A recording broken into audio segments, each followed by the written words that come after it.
Hey, what's up, everybody? I'm back. It's been a long time since I've recorded a video, and I'm starting new with Flight Simulator. And I'm going to be doing a very detailed description on how to specifically start up the Beechcraft, Bonanza, G36, and Baron G58 Garmin G1000 cockpits models. So let's get back into it.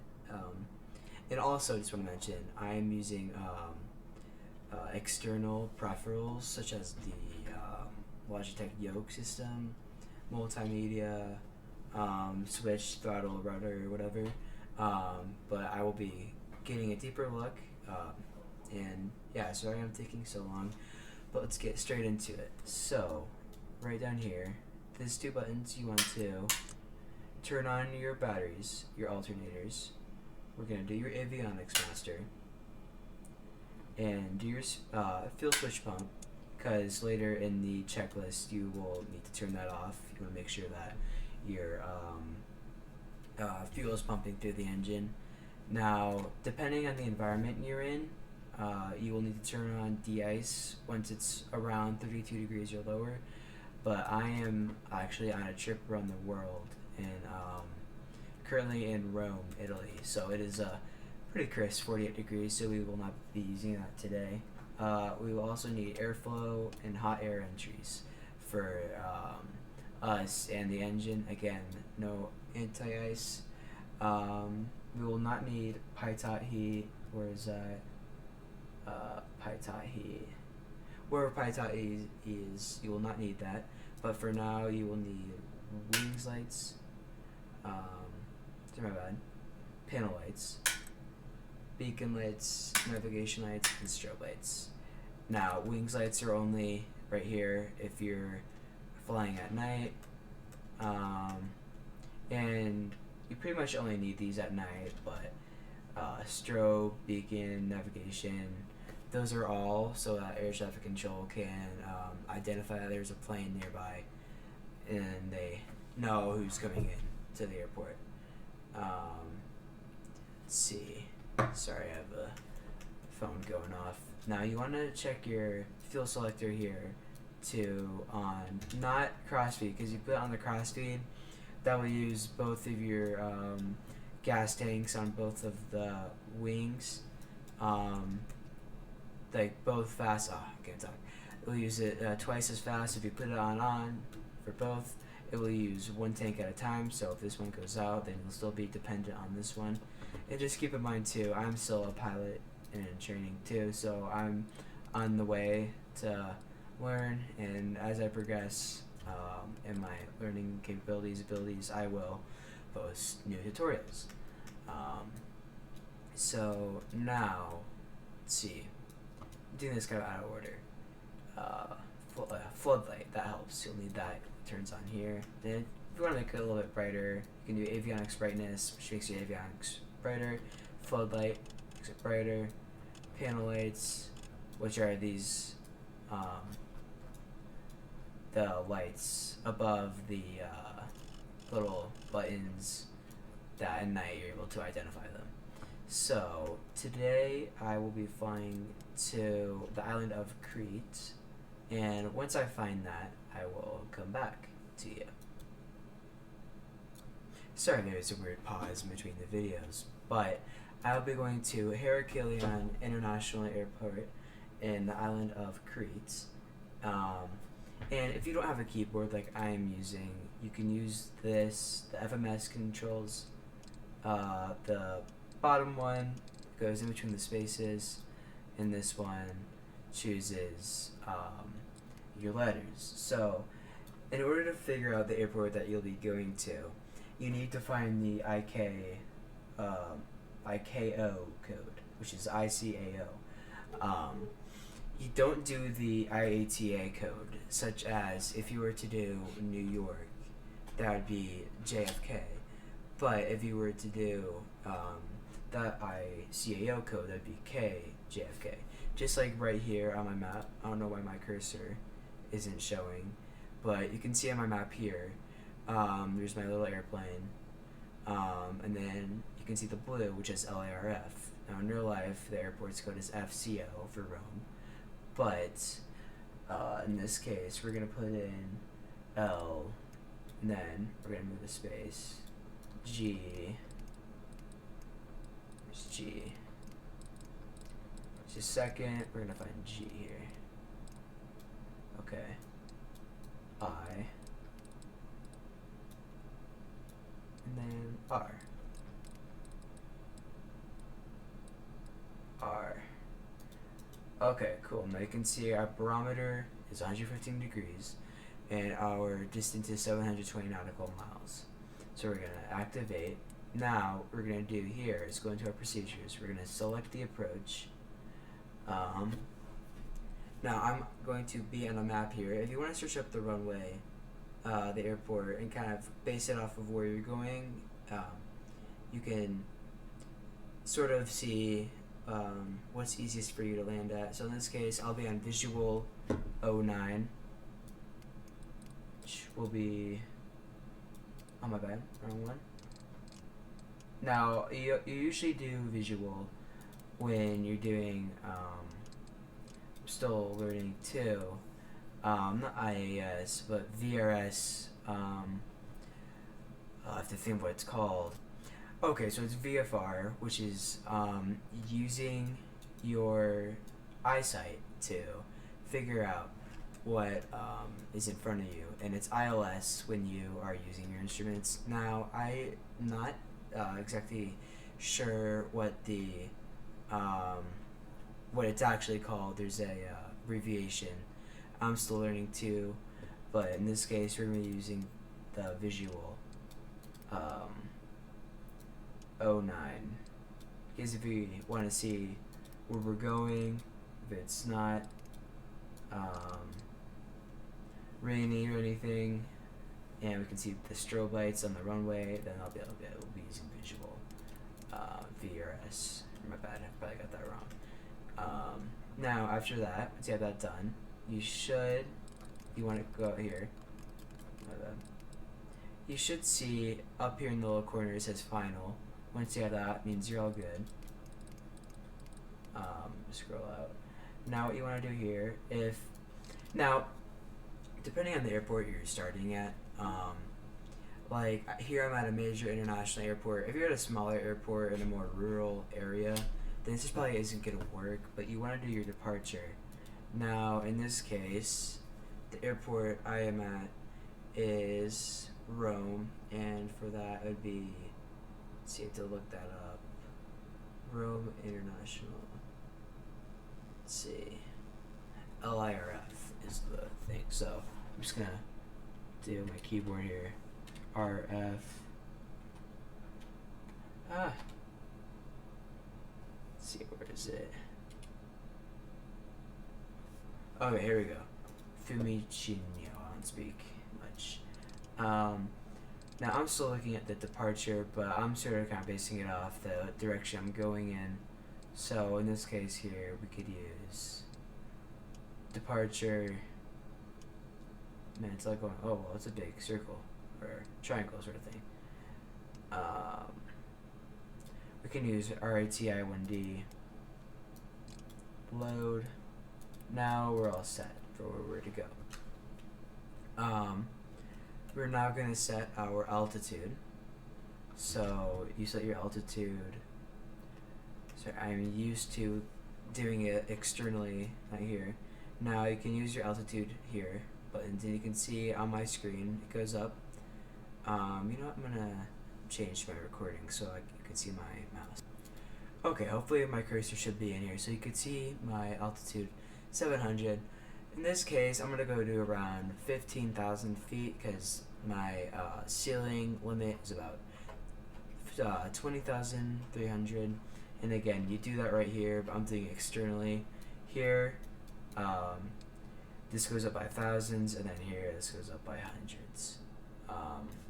And my thing just turned off, so I will be right back. Okay, I'm sorry about that. Now back, so I'm at 15,600 feet. And I'm just going to do a quick little basic introduction to the cockpit here. So you can see right here we have our compass, we have our heading, so now I'm facing 83 degrees. That's our heading. Wind data is right here. Now that activates once you're in the air. You have your speed, you have your altitude, you have your barometer, which I'm actually going to set up in just a minute here. And then you have your vertical speed right here. You have your distance. This tells you you're going to, so we're going to final on the approach, and then here's our barometer. Same thing here almost. This is your ground speed. This is your TR. Oh, I wish I knew this. I'm sorry. Once again, I'm still learning. But if you want to go DTK, TRK, that's for you. I wish I could tell you, but I'm still learning pilot. And then this is your estimated time of arrival right here, which turns on as soon as you are in the air. This is your rotations per minute. So once you turn on the engine, it tells you your rotations per minute and how fast the propellers are spinning. This is your gallons per hour of gasoline used, so it tells you right here once you're in the air. CHT, starting oil temperature, we're currently in the yellow because we have not turned on our engine yet. Our oil pressure, again, is in the red because we have not turned on our engine yet. Our outload is the amount of pounds or weight we have in the aircraft, and then of course our fuel quantity gallons is right here, so we are at half a tank, and this goes up by intervals of 15, so it's 10, so it's 15, my bad, so it's 0, 15, 25, 35, 45, 55, 65, 75. Engine here, lane system, I don't use that, I use this.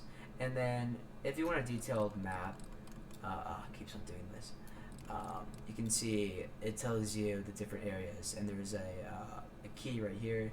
So as the colors get darker, shows you how big the mountains are, how tall. So if you want to enable that, you can map opt right here, and then you can press text rad and legend, and then that gives you all this useful information.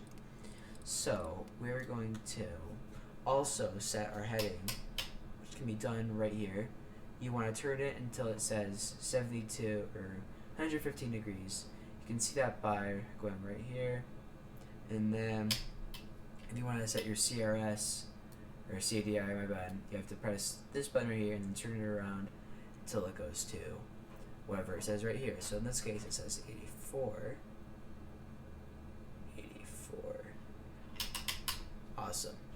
And then vertical speed comes, I'll pause on for a second, and then vertical speed comes up once you have turned autopilot, you're heading on, and once you are climbing. So now we are going to contact ATC. We're going to tune ATIS, which tells us our proper barometer pressure, so we can get the correct altitude we are at. So if it works with me, okay, here we go. So I can find it. Gives you all this information about the airport. Okay, right here. Once it says altimeter, 30.00. Okay, thank you. 30.00. So you're gonna press this until on the screen it goes to 30.00. So 30.00. Now you can see our true altitude is 10 feet. We are not very high above sea level. What else am I missing?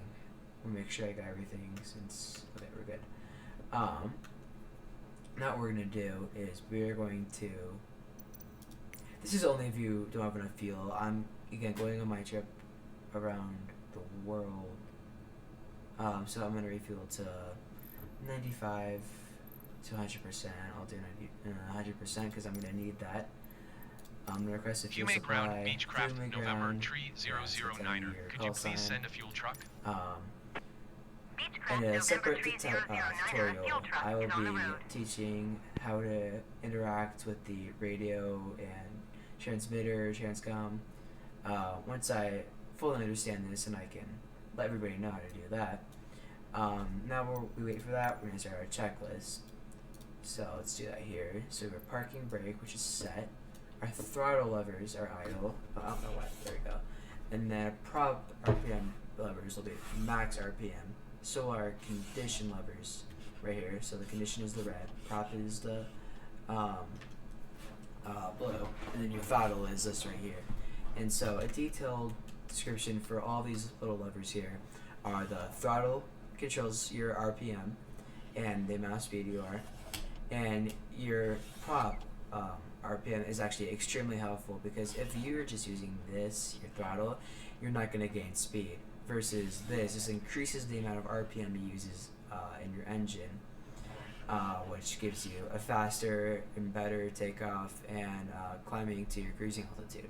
Now this red mixture controls the amount of fuel you use.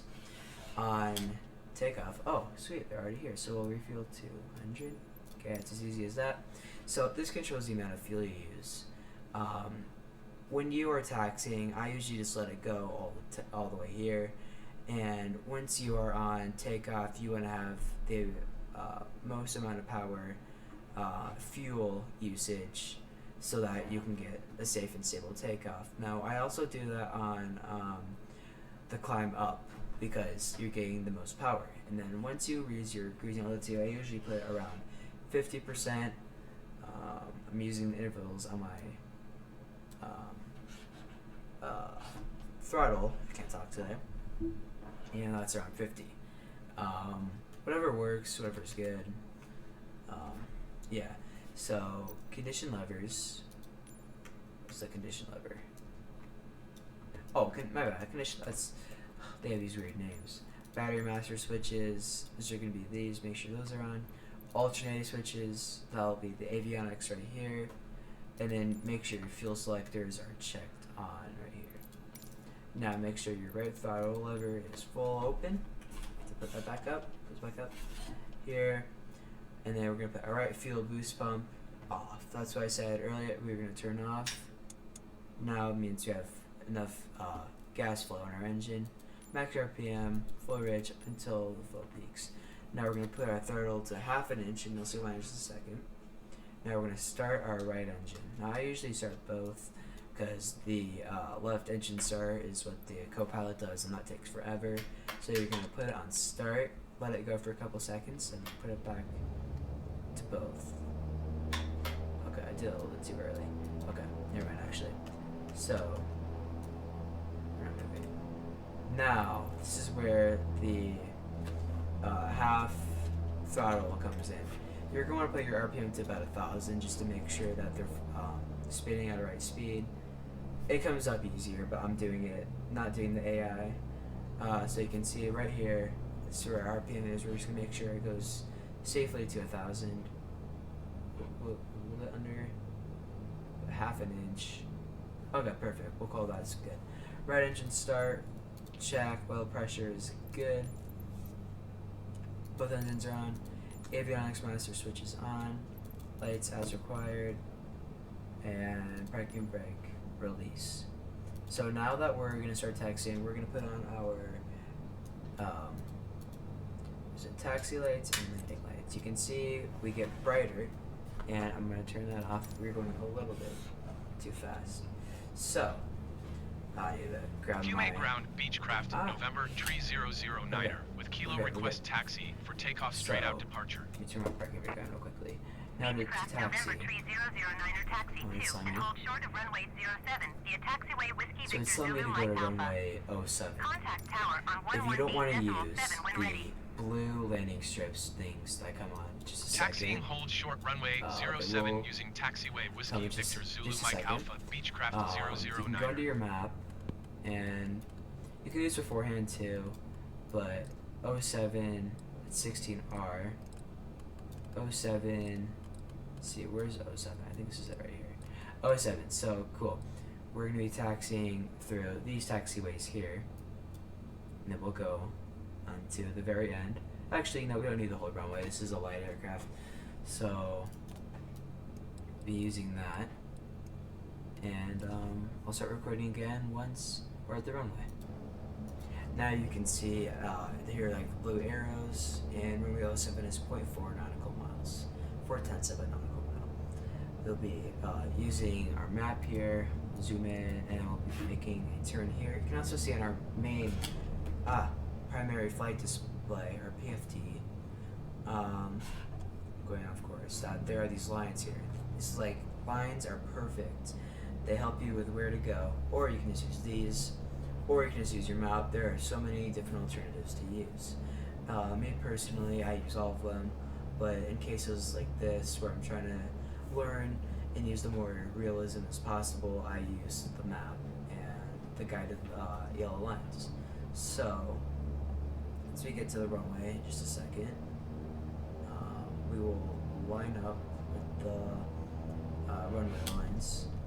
And I'm going a little bit too fast. My second person. Alright, cool. We're gonna line up. I'm gonna enter right here. Now for this, I'm using my rudder pedals. You can see down below. It's hard to see, but they're right below. Uh-oh. Nope. It's gonna go off the center, never mind. That they're moving. Okay, now we're gonna stop here.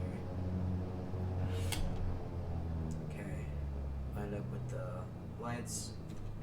Humane Tower Beechcraft, November 3009er, ready at here, runway 07 straight out make departure. sure my Beechcraft, November speed, 3009er, so altimeter vertical speed 30.00, is right here. wind You're gonna turn 09 it on, at 6. and then here you're going to put your nose up. I usually Cleared for do takeoff, about runway 07. 700 to 1,000 feet per minute. Cleared for takeoff runway 07 If you Beechcraft do too high of a 009er. number, for example 2,000 feet per minute, you will start losing speed because you were going so fast, or sorry, you're gaining so much altitude at once that plane is losing speed. So we're going to turn on flaps around 50 knots.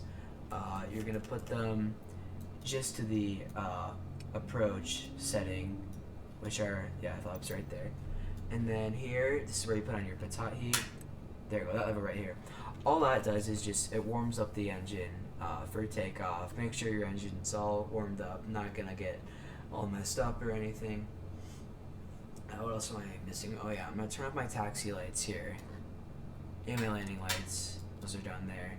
Just because we have strobe lights on the runway and they're not necessary for flight. My stuff keeps getting in the way here. Okay. Cowl flaps. Oh yeah, cowl flaps. So we're gonna use those right here. These open up these little flaps beneath the engine right here. And you should do this on approach.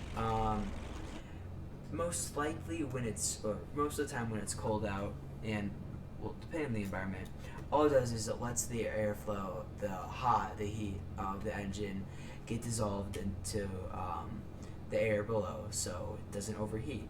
I usually do it just in case to make sure engine's alright, to ensure safety. But I put that down also when I'm on takeoff. So all you have to do is just pull both levers down. In this case, I have a lever that does both at once for me. AP, aileron trim, pitch trim, I don't use those because that is on its own. We're ready for takeoff and let's go. So one more thing, always have this, your mixture at top, and then we're going to do full throttle, takeoff. Now, once we get about 50 knots, 60 knots, I'm going to put my flaps down until my cowl. Now you're going to gently pull up on your controller or yoke. And you don't have to pull up all the way, but just a little bit. Once you think you're at a good angle, then you're good. And I'm going to put up my gear and my flaps once I'm at a stable climbing rate. So I'm going to do that now. Landing gear is right here. This big boy right here. So I'm going to do flaps. Now keep your cowl flaps down until you reach your cruising altitude again, so the engine doesn't warm up. And now you're going to turn on your autopilot, which is right here. Turn your heading select. Your heading select makes sure that you are going in the right direction that you want to. Vertical speed will be turned on here. Getting a warning here, it's alright. Vertical speed right there. So I'm going to do it to about 800 feet a minute. Cool. Now you can see here, the wind is 5 knots, 156 degrees. We're going in 118 degrees. So we're almost going into the wind, not quite. But as we progress in altitude, it will get faster and faster. Another useful tip is that this white line right here right here, that is your horizon line. So for any mountains that you may see, if they are below it, but they're like really close, you are okay. Now if you are in a mountainous terrain, Viewmain Tower you want to be Beechcraft, more November careful, 3009er because frequency if they go change. above this and you're still climbing, you want to be quick. Realm approach Beechcraft, So you November don't crash. But as long as 3009er. you're Is type above Beechcraft most be of the 58.5 miles terrain east of below, you'll Viewmain, be okay. 1,600 feet. Now, let's Request see what flight else. following. Yeah, we're gonna put this out. You can see our 3 hours and 45 minutes. That's not entirely true. It will get shorter Squawk as we 6441 Beechcraft go up and 009er. reach our cruising altitude once we're at an actual speed. So you're at 99% here, and here it only goes to 75, but once it gets below 75, then you know what you're actually at. That's a good Roger, useful tip. Beechcraft And for when you're landing, 009er. do the exact same thing with your vertical speed. Put it around 800 feet per minute to 1,300. Really depending on your altitude, but depending on the region that you're in. Going to like just say if you're in 118.05 somewhere like Denver or Beechcraft Albuquerque, 009er. where you are at a very high altitude. Approach You want to Beechcraft, at least be November 10,000 feet up. 3009er, So just say if you're 2,400 5,000 feet. feet up in Denver, you want to be at about 15,000 feet up. If you're in Los Angeles, where you're at sea level, you're going to be about 10,000, 15,000 feet. Anywhere between that, you'll be okay. You'll be in good airspace. You'll be all good. Then here you can see we're still 43, and the scenery is amazing. I do not know if we'll be going by doing tonight, but I do know we'll be on the peninsula of Italy most of this time. Maybe go over the ocean once or twice. Oh wow, that is a big approach. I'm not going to change my heading. Oh yeah, we're going to change it to right about 122 degrees, just so we have some space and room to land in a couple hours. I think that's it for now. Oh, you know what? I do want to go over your transponder. So, transponder pretty much is what ATC can identify you as a plane as. So, the basics can be squawk 7600 and 7700. I'm still learning this too, and in the future, I promise I'll come up with a more detailed review. This is just all the basics. If you were to do 7600 squawk code, you to put that into here, then you put in 7600, and basically what that means is you have a radio failure. Then if you notice your ATC are saying, hey, we don't see you, then you press 7600, it's your transponder, put on, and then you know. Another thing is 7700, which is a general emergency. Now, like if your engine stops working, then that's what you put. Same exact steps, and with ATC, they'll give you a bunch of information here. So like altimeter 30.00, that will change in the flight, so you want to change it throughout, just so that you know you're at the right altitude. Approach too, they give you different approaches, frequencies that you can change up here with your knobs. And so it already did it for me, but let's just say you put it in 18.050, it'll do 18 point, changes it by tiny intervals, 0.50, and then you press that here, and then it just switches. So that's good. I think that's all for now. There's a compass up here that tells you, and here you have your flight leveler, you have a basic speed indicator, and you have a basic altitude indicator. Here is your ELT, and that's pretty much like your emergency button. So if you're ever in a situation like crashing a forest, the nearest air traffic control will know that, hey, your ELT went off. What are we going to do about it? So that's all set, and then this gives you a list of airports here. Now, what's a nice feature is that, I'm going to zoom in here. I have one last thing for you guys, actually two. It shows you these little lines in the shape. That tells you actually the direction the runway is facing in. So I use that a ton, and then it also gives you detailed airport map. So here's your terminal, here's your runway, and then it also tells you, if you hold down the button, how far you are. So it's like a cursor for a computer. It tells you how far you are. So you're 47.9 nautical miles. That gives you your coordinates, or the coordinates that that location is at. That's really useful. And another thing on here is you can use your direct to that tells you your flight plan, which tells you where you're going to. So going to LIRF from LIRF to LGAR. Procedure. Map settings. 122.1 for One more Beechcraft thing, I promise. I want to get the most information as possible. Approach This is Beechcraft, so November helpful because it gives 3009, you 6,000 map feet. settings such as traffic, aviation, airspace, landing, weather. If you put in aviation on here, it gives you, oh no, my bad, it gives you airports that are by, on a certain amount of nautical miles away from you. So you can use traffic here. This is a good one.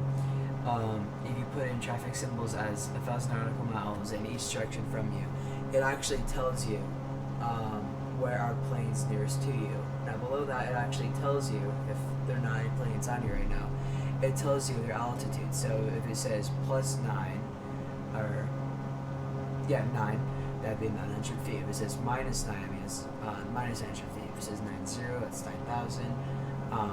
Again, all another more detailed tutorial. This is just the basics here, but I'm on my way to the island of Crete in Greece. I hope you enjoyed this tutorial. This is a 30-minute long. It's going to take a lot of space on my computer, but the whole purpose is to share my knowledge with you, everybody, so you know how to, the basics of being a pilot for a Beechcraft. I'll be coming up with a Cessna 172 tutorial basics. It's actually pretty simple, seeing as this. Airliners are quite a bit away from me, but more detailed coming out soon. Promise I'll be researching, looking up more planes. So yeah, I hope you guys enjoyed, and see you next time. Thanks.